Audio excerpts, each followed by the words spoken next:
you is that you said that until D.C. residents have a vote in Congress, and I'm quoting you, the efforts of the civil rights movement will remain incomplete, end quote.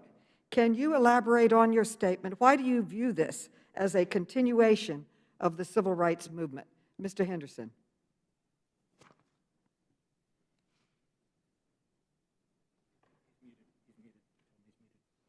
Please unmute Mr. Henderson. So sorry. Thank you, Madam Chair. As you described our nation's contribution to the world, it is quite clear that we are the most significant representative democracy the world has ever seen. And yet we are burdened by a contradiction, even as we attempt to bring democratic values to the rest of the world. We deny 700,000, over 700,000 citizens of our nation's capital, citizens of the country, the right to participate meaningfully in our national legislature and in our democratic debate, while seeking to bring that same level of protection to the residents of Kabul, Afghanistan, or Baghdad, Iraq. That is noble. However, that contradiction simply cannot stand. It makes us look weak. It makes us look fearful of the contributions that others have.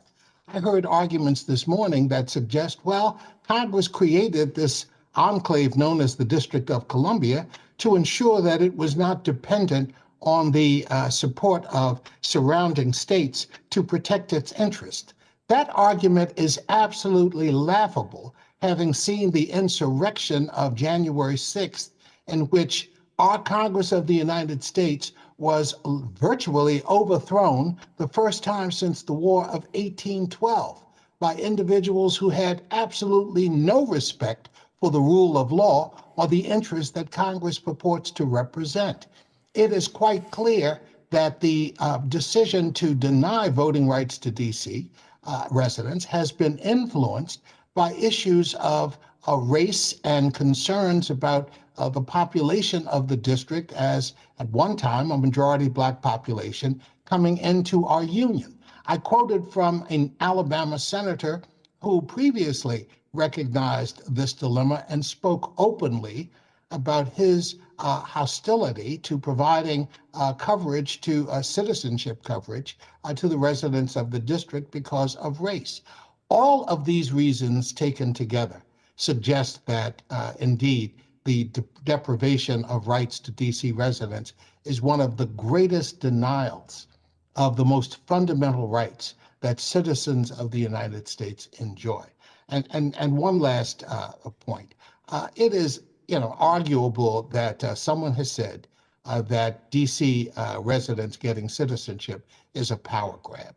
But let me suggest to you that in the state of Maryland, which is traditionally seen as, quote, a Democratic bastion, we have a very popular Republican governor who enjoys widespread support of all citizens of Maryland.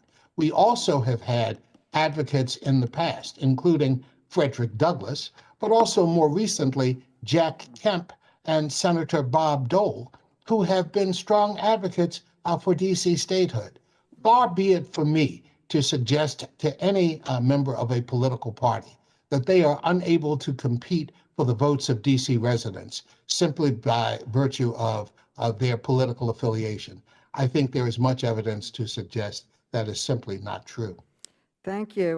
My time is up. I just want to answer and complete with, as Republican Dwight Eisenhower said in his 1954 State of the Union, and I quote, "In the District of Columbia, the time is long overdue for granting national suffrage to its citizens and also applying the principle of local self-government to the nation's capital," end quote. I could not agree more, and I yield back, and I now recognize Ranking Member Comer.